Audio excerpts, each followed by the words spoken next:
Good evening. We call the Hawarden City Council of Hawarden, Iowa to order on Wednesday, September 12, 2018 at 5:30 p.m. All present are council members other than Travis and staff members other than Mike. Travis and Mike are at the League of Cities and Council Bluffs representing our community. If you wish to address the council this evening, open business from the community on 1C. There are a number of ordinances that will be read tonight and otherwise a pretty short agenda item for this evening's meeting. We will start, please, with the approval of the August 22nd, 2018 City Council meeting minutes. You have those in your packet, council members. So move. There's been a motion by John. Is there a second? I'll second. Seconded by Jen. Further discussions or clarifications? Hearing none, all in favor of the approval of the August 22nd, 2018 City Council meeting minutes, say aye. Aye. Those opposed? That passes 4-0. Next is the approval of the September 12th, 2018 claims for payment. If I may, I'll start to my right with Tim for questions. John, questions? None, thanks. Okay, Jen? None, thanks. Okay, Rob? No question. Hearing no questions, then I'd entertain a motion for the approval of the September 12th claims for payment. So move. Moved by Rob. Is there a second? Second. Seconded by Tim. All in favor of that motion, say aye. Aye. Those opposed? Hearing none, that passes 4-0. Next is open business from the community.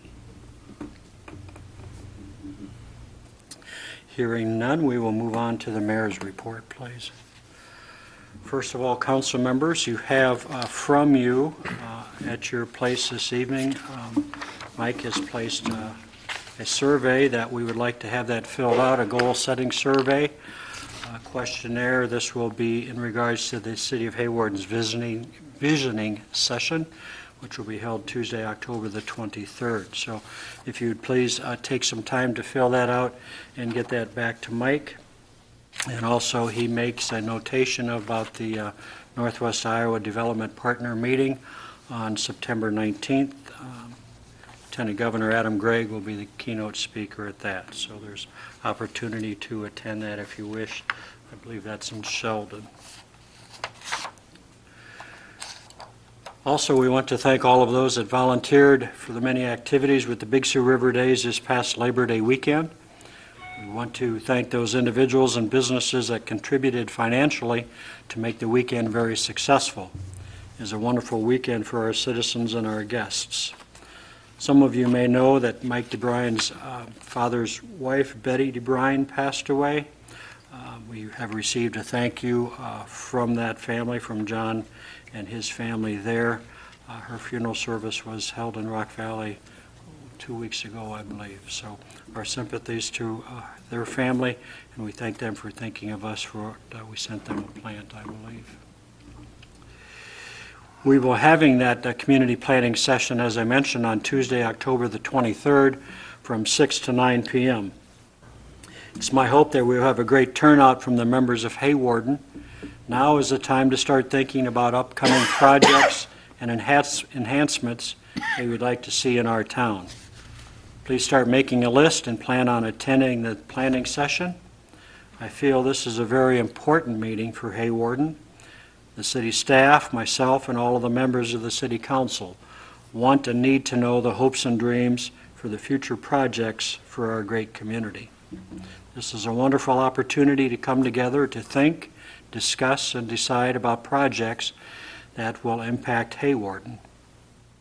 More information will be coming forthwith as we get it nearer to that time.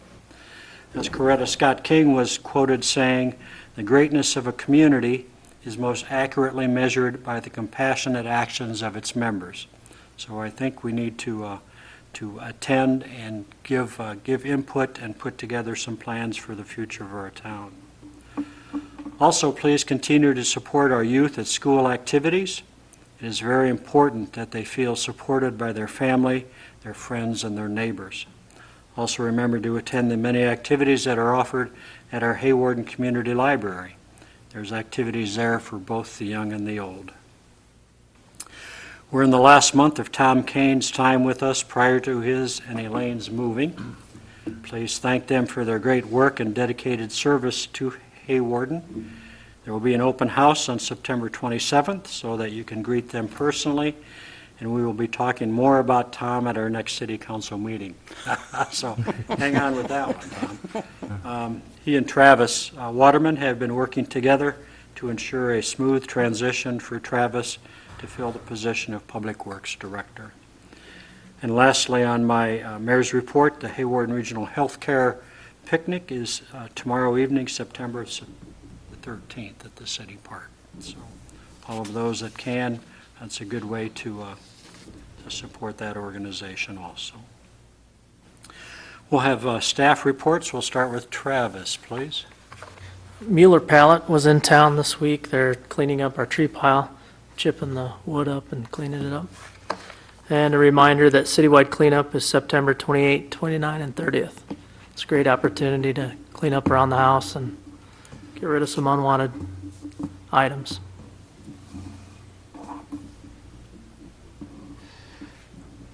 Travis, we talked a little bit earlier prior to the meeting that we talked about some of the metal and things that they found in the tree pile that obviously is not allowable in that tree pile. Yeah, that's correct. Just tree limbs and pallets would be Okay, the only things allowed in there. so pallets was kind of my next question. Sometimes when I drop some twigs off, I see some pallets, but those are, Pallets are okay. Those are They can okay. chip those up just fine. okay. Lumber then too, Lumber would be and okay. construction materials? Should Yep. one, if one is working on a project in a home and have some of those types of materials, should they talk with you first before they? Yeah, if there's any question at all, please call Okay. and we'll see what you have and go from there. Because as we always say, the last thing we need is some other organization to come in and shut this opportunity down for our community to get rid of their Right. trees and their limbs, and Yeah. then You wouldn't want any sheetrock or shingles, stuff and like then that. we're stuck. Yep. Yep. Okay. Thank you for that. Is there any limit on nail size or anything? I mean, can you, 2x4s have a, I've always said it like a 16 penny nail or nothing larger than that. They can, And it takes they can take 16 those though. pretty easily.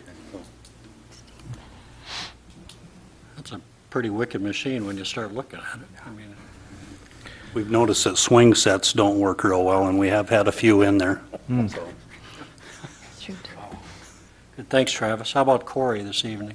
Yeah, just a couple things here. One, we're still working on some of the nuisance abatement stuff. We're just up over 200 warnings that we've issued. We have yet to issue a citation for anybody. We've had majority of the people in compliance. One of the things that we kind of touch base on the Facebook page, I know, is the tree trimming for anybody that has a tree that has overhanging limbs. Fall's a great opportunity to get out there and trim those trees up without ruining the tree or spreading any disease that way.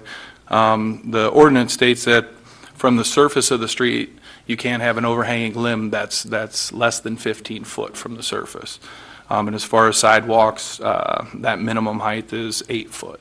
So, you know, as you guys are out and about, take a look, and, you know, if you have tree limbs that are hanging down, get them trimmed up. And like I said, we got that nice tree pile. We can take everything down there, and fall's perfect time for that.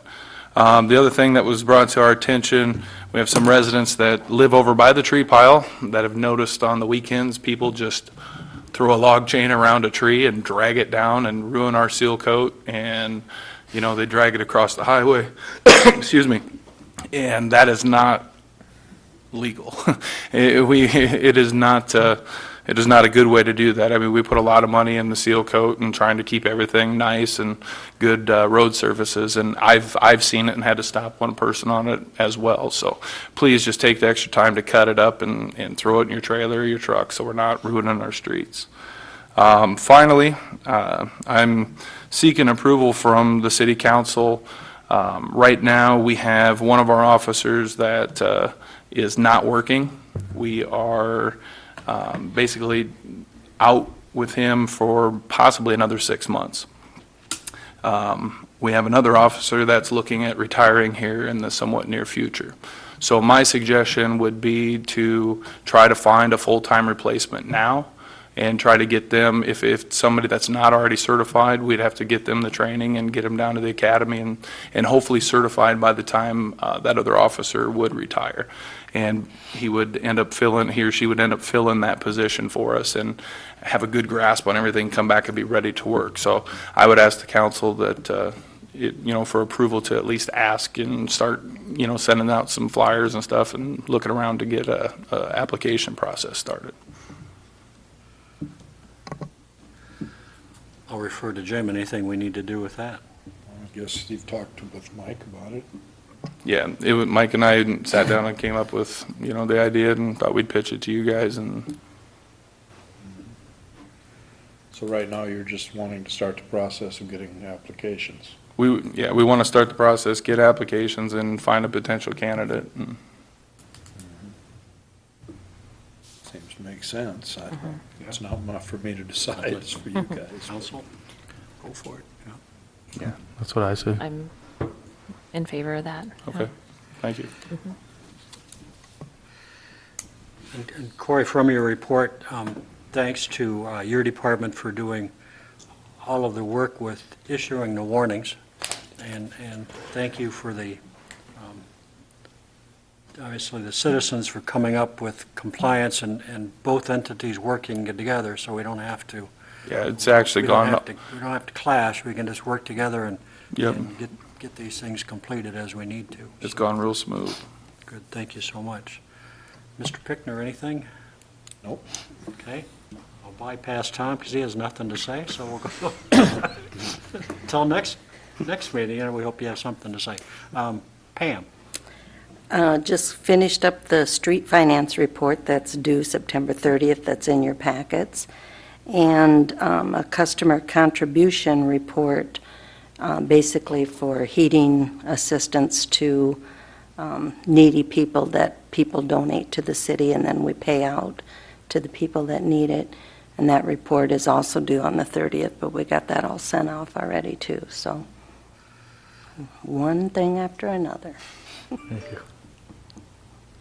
And auditors have exited the building? They have exited the building, but they know our phone number really well. But no, it's going really well. I think it is anyway. They haven't said it's a nightmare, so. And as we stated, I think at the last meeting, audit's good for both, Absolutely. our citizenry and Yeah. for our staff. Yeah. It's just They're here to help us, and, to help us. yeah, so. And I know there's been some changes in all that software and everything. so yeah, that's it's major. very helpful. Any questions for staff from council members? And then we'll move right into 2C of council comments. Anything from council members tonight? Just wanted to say that I heard a lot of good comments about Labor Day weekend, so thanks to the community for putting that on.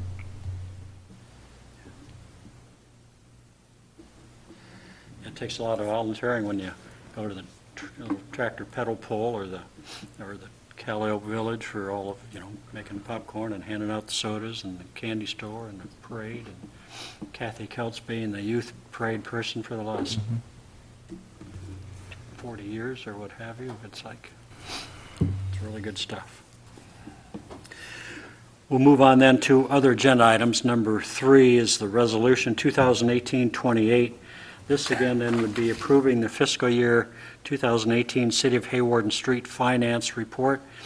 As Pam has mentioned, it's a yearly report, and we plug in the numbers and they request how we're spending their money and Yeah. what types of equipment we have earmarked for the street and traffic. Correct, yeah. Correct?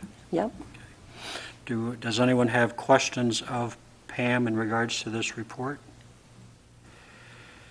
Hearing no questions, I'd entertain a motion for Resolution 2018-28. So move. There's been a motion by John. Is there a second? I'll second. Seconded by Jen. Questions or clarifications? Roll call vote, please, and for Resolution 2018-28. Feldhacker, Aye. Kurth, Aye. Clucky, Aye. Bergsma. Aye. On a 4-0 roll call vote, Resolution 2018-28 passes. Agenda item number 4, this would be the second reading of ordinance 703, an ordinance amending the Code of Ordinances, amending the provisions pertaining to alcohol beverage control. Again, last time we talked about this, the only thing they changed was putting any alcoholic beverage instead of beer, wine, or alcohol. So this is a second reading to keep our ordinances up to date. Is there a motion for ordinance 703? So moved. Moved by Tim, is there a second? I'll second it. Seconded by Rob. Roll call vote then for the second reading of ordinance 703. Clucky, Aye. Bergsma, Aye. Feldhacker, Aye. Kurth. On a 4-0 roll call vote, resolution 703 passes. Agenda item number 5, again, second reading of ordinance 704. This again amends our code of ordinances pertaining to traffic regulations. Just adds the texting or using mobile phone with commercial motor vehicles. So this should be the second reading. Is there a motion for ordinance 704? So moved. Moved by John, is there a second? I'll second. Seconded by Jen. Roll call then for ordinance number 704. Bergsma, Aye. Feldhacker, Aye. Kurth. Aye. Clucky, Aye. On a 4-0 roll call vote, second reading of ordinance 704 passes. Agenda item number 5, this is a second the second reading of ordinance 705. This is pertaining to cigarette and tobacco permits. Just kind of clarifies where the clerks are supposed to send the copies of the permits to. Is there a motion for the second reading of ordinance 705? So move. Moved by Rob, is there a second? I'll second. Seconded by Jen. Again, I call for a roll call vote for the second reading of ordinance 705. Kurth. Aye. Feldhacker, Aye. Bergsma, Aye. Clucky, Aye. On a 4-0 roll call vote, second reading of ordinance 705 passes. This then takes us to agenda item number 7, which would be the first reading of an ordinance amending the code in regards to regulate parking or storing vehicles on unimproved surfaces on a residential property in R1 and R2 zones. Had a visit with Tim this afternoon, and Tim has some questions or some clarifications that he would like to present at this point with that, A few as cons- well as others before we go from there. A few concerns about this, that it seems to be a little confusing or hard to maybe possibly regulate or whatever. And not sure if this is the direction I'd care to be going right now with this. Everybody wants a nicer town and cleaner yards and stuff, but it seems like some of the parts of it are kind of almost too much becoming a driveway issue or something. And what are we going to do with all the existing gravel driveways that we have? Are we going to start saying, well, if the new ones have to be edged, do the old ones have to be edged? I mean, we got all the alleys in town that are, you don't really know where the alley stops and where the yard starts. It's kind of like, are we going after people who can't afford possibly to build a driveway? If they're having, let's say, a starter house, and they're not really, their budget isn't allowing, I mean, if they could afford a garage and a driveway, they'd probably have it. So are we going after targeting people who can't really afford, whether it's gravel or whatever? And it just, I like the idea of saying, don't have junkers in your yard, but I don't want them to, okay, put them in the backyard. That doesn't seem like we want to just say it, if we can't see it from the front or the side, it's okay. And I don't want to have, I mean, I'm not sure, it seems like it's a possible nightmare to enforce, and what are we going to do? Are we going to tell people, I mean, how do you enforce a driveway ordinance? How do you tell somebody you have to do that? What's the penalty if they say no? You write them a municipal infraction. And what's that? You're gonna fine them or something for, Yeah, that's, we don't, they remember can't we. afford it, and then they're gonna get Remember fined? we, for- well, I'm- I'm not here to defend that. No, I I'm just saying, Tim, it's written, you know, I'm not, I don't want to take a position on whether it's a good policy or it isn't, but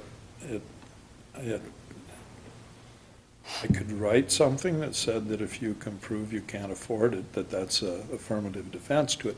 I mean, a yeah, thing but can I'm be just saying, written. that's what I'm saying. that I it's- don't think, and I should probably have Corey speak to it because it was his idea, but I think when he came in, the first time he came in with pictures of people driving their vehicles up, sometimes right off of a driveway, a perfectly fine driveway that meets everything, and they've left that driveway and pulled right up into their yard so they can step out next to the porch, and they've created ruts that are 4 or 5 inches deep. I mean, I agree it's gonna be difficult for some people to meet it, and maybe they aren't gonna meet it immediately, but I do sympathize with what Corey's trying to do. Yeah, well, I sympathize. I mean, Well- it's a great idea. It's just the, But you're correct. Passing a law that's gonna Finding be is hard. finding Yeah. is what you would do to people. You would write them well, hopefully you'd write them a warning ticket first, and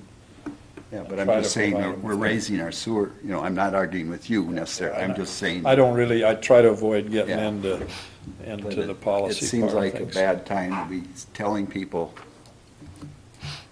you have to, I mean, you know, if you built or bought a starter house, you're not buying a Taj Mahal type house, and you don't have the money, you're maybe already extended, and suddenly you have this sewer rates are gonna be going up and other things. and it's just- Majority of the properties have on-street parking. They choose not to use that.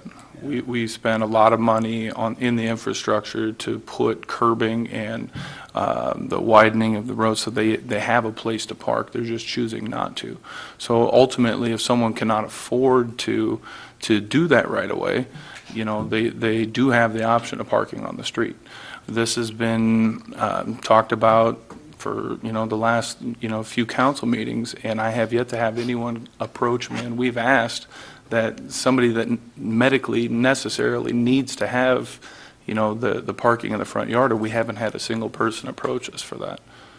I understand where you're coming from. I don't want to put anybody that's in a financial burden into more of a financial burden, but I think by not having that is going to allow more of it to happen.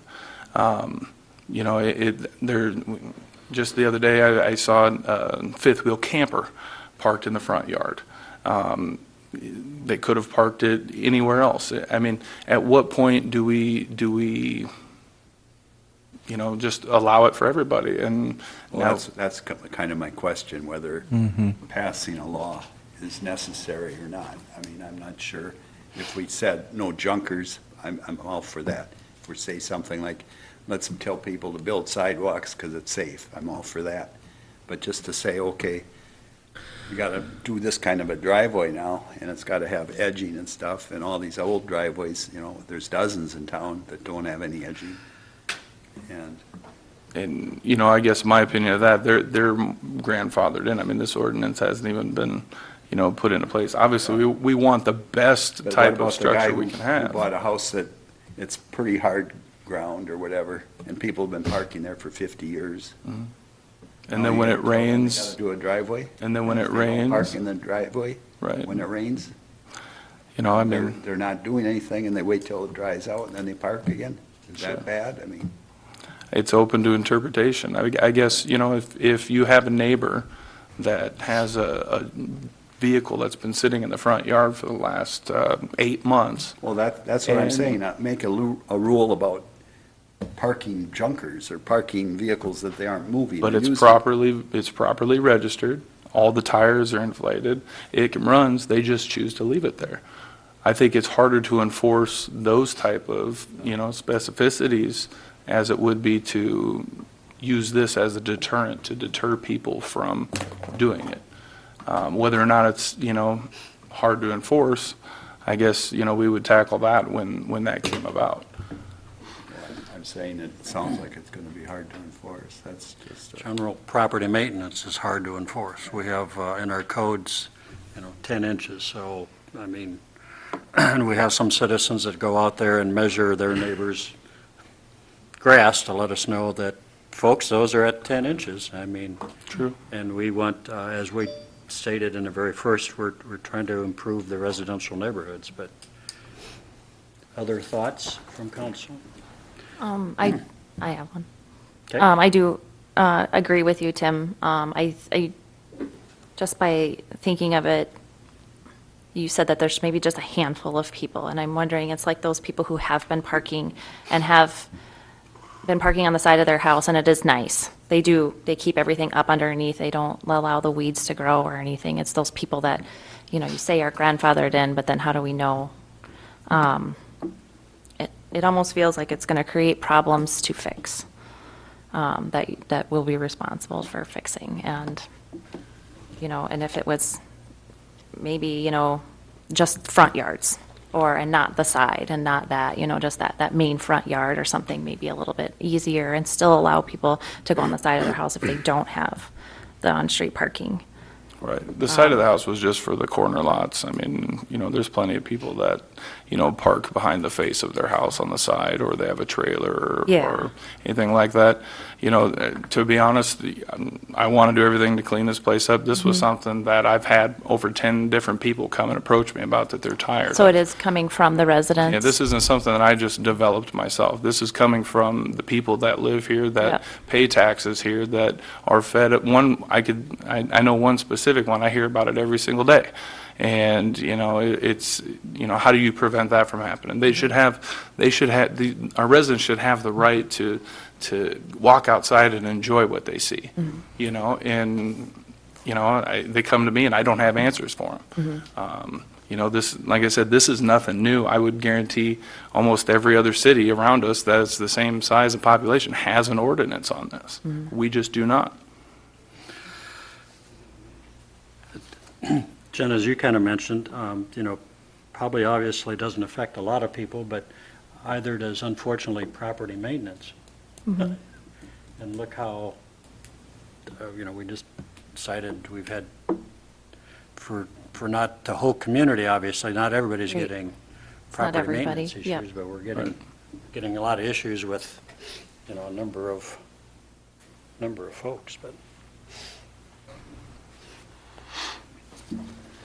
John, thoughts? I guess maybe Tim's point, is that something we'd want to include, maybe a petition for financial hardship in some of the exclusions, if there is somebody that doesn't have on-street parking? In the wintertime, that becomes an issue, but then that's a hard surface they can use Correct. during snow removal or anything of that nature. Do we need to put something like that in to compromise?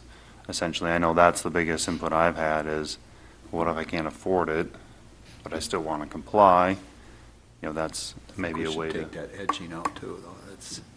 Well, the only reason I put the edging in there was because otherwise, how do you determine where it ends for whether they're covering more than 50% of their space? I mean, I put the edging in. I'm sure Corey wouldn't have done that. I just thought if you're going to say you can only use 50% and you allow gravel, But you I'm do just take saying, your. all the dirt driveways that are in town that are gravel or whatever, Well, and they have no edging in. I know, but there's, So if they quick get them in before the third reading or something, then then it's I'm not grandfathered in, or? even thinking about that, but what I'm getting at is just, I only put that in so you'd have some way of measuring. And I don't see any problem at all if you don't like it with taking it out. We're gonna be able to tell, we're not gonna be out there measuring for 49%. I don't think that was the trouble. I just was trying to write an ordinance that if you were gonna do it, And I'm you just could saying, enforce it it. seems like that's a can of worms too, where. Well, a lot of the things Yeah, are. right. And Sure. we can certainly tweak the thing. If that's something you don't like, we can get that out. You could have the ordinance be very vague and it wouldn't look as intimidating as it is, but then you're totally leaving it up to, Discretion. But it still is discretion, no matter how you do it with, Well, it's discretion, it is some discretion, but it's not, if you have to go over and try and prosecute a ticket, and you don't have any detail, it's difficult. You know, you have to let people know what's a violation and what isn't. And so, and you don't want people playing games where they're parking things there because you won't let them park their car, they're bringing in the manure spreader or something. So, you know, all those things go through my mind when I try to write it. But definitely the borders are something that could be thrown out of here quite easily. You know, and one other thing, you know, that a lot of people don't think of, and I know I've talked to Jen about this, but, you know, the definition of a highway or a roadway is from, you know, the property line to the property line. So essentially, if everybody out at the golf course wanted to go out to your house and pull onto the actual ditch on a muddy day and park their vehicles there wouldn't be anything that we could do about it. Or if, you know, we wanted to pull up on somebody's, you know, grass that they have seeded down, or, you know, the things that they're trying to maintain that are nice, and pop up right over the curb and park right in their grass, you know, legally they could do that. You know, I know that we've been called to stuff like that, you know, in the past where somebody's having a party and, you know, they don't want to have their vehicle out on the road, so they put 2 tires in somebody else's yard, and, you know, now they have 2 ruts that homeowner has to take care of. I don't think that that's fair. You know, so I mean, there's other applications for it as well, and other things that we're trying to deter from happening. So I mean, it's not something where we're just looking at, you know, preventing people that can't afford, you know, having a driveway from having a driveway.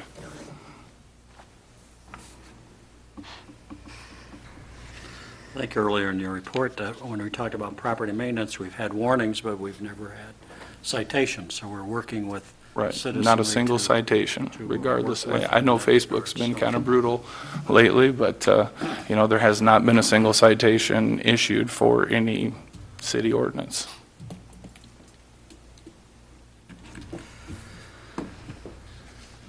what is the limit on the citations? If somebody does say no, Oh, first time, I think we've got in $50, and it can go up to like $250, but I think we have first time $50, but I can get on the internet and look. I don't- I'm just curious. I think the way that it reads for the nuisance abatement is actually $250. Tops. Yep, and then every day that it's not done is considered a new offense. And they can appeal, right, to Yes, they can, first with city administration and to council? correct. Is that correct? When we write them, Yeah? when we do a municipal infraction, that generally goes over to the magistrate. Right. The way that the process works is when somebody calls and complains, like at this point, we have so many that we're still trying to work with the people and get compliance. So we're going on as called basis at this point because we just have so many. And so if somebody calls and says you know, their weeds are too high, then we go out there, we talk to them, we issue them it's basically just a form letter that, you know, lists everything, what the compliance is, and we give it to them, and that's their first notification. Once that happens, you know, they have so many days to get that under compliance. And, you know, if they need an extension, I had a guy that had a bunch of junk in his backyard, and he says, you know, Corey, I'm literally working my tail off every week, and on my weekends, you know, I have my kids. I said, I understand that. I'll work with you. Show me some initiative that you're trying to get it done, and, you know, I can live with that. But just to blatantly disregard it, you know, then we take it to that next level. And we haven't had to do that yet. We had one individual that, you know, had a dilapidated structure, and it was through Facebook that people got together and said, hey, well, I'll come help you. I thought it was a great thing, you know, and it just shows the community involvement and how other people are willing to come help somebody. Within 3 days, we had complete compliance of everything. So, I mean, it's not that it's not working. It's just if we don't have anything there, we can't base it off of anything. And base it off. Okay. I'd make a motion to table this until the next meeting. We have one more discussion to make final amendments, and then we can resume at that time. There's been a motion to table ordinance, or the first reading of ordinance 706 to the next stated meeting, which is the 26th. Is there a second to second. that? Seconded by Jan, made by John. I need a roll call for a table or not in regards to an ordinance, okay? No, but do you want us to come back with any modifications? You want to give us any direction, or you want to? I would say we ought to send you some comments of any changes we want to do, and Yeah, it'd be And- nice to kind of redline whatever we think is necessary, and we have something we can finally discuss. and And then I'd like give to offer Cory some to anybody on the council, once again, if you want to jump in the vehicle with me and have me show you the types of violations that are out there, there's nothing better than firsthand knowledge of seeing what We've these all people seen are. it. It's not a question of, it's just a question of whether we want to tackle it this Sure, way. I'm sure. not saying it isn't ugly. Yeah, and I'm just saying that I Want to just, make it a driveway ordinance or just a sure. no junkers and no vehicles parked? And if people want to drive on, if their grass is hard, and drive up to the house. yeah, I took a trip down some of our alleys, and I guess this ordinance really wouldn't even affect our alleys though, right? Because you're looking at, Correct. that's typically the back of the property Correct. and not the front, but But do you want to tell But- somebody, yeah. don't put your junker in the front, put it in the back so your neighbor in Well, the a junk backside sees it? vehicle they can't have. yeah, so. Yeah, it'd be nice Seem to to, have some of them in town. Right, and we've had several ordinances, we've moved quite a few this year already. Good. And we've gotten them properly working and registered. There's been a motion and a second to table the first reading of ordinance 706 until our regular meeting on the 26th of September. All in favor of that motion, say aye. Aye. Those opposed? That will be tabled. Again, if you have suggestions for ordinance 706, send those to staff or to Jim or to Cory.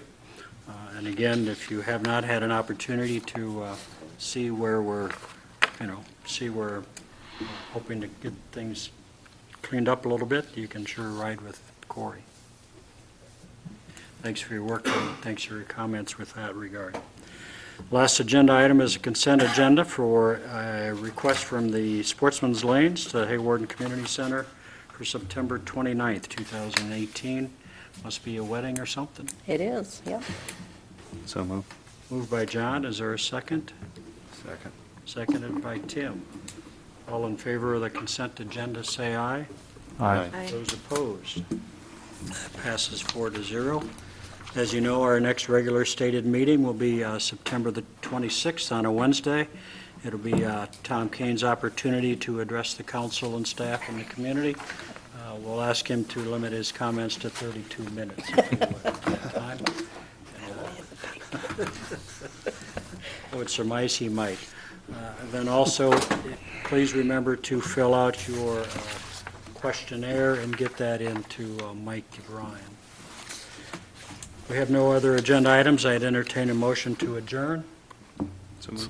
Moved by John, is there a second? I'll second. Seconded by Jen. All in favor of adjournment, say aye. Aye. Those opposed? Thank you for your attendance. Hawarden City Council's adjourned.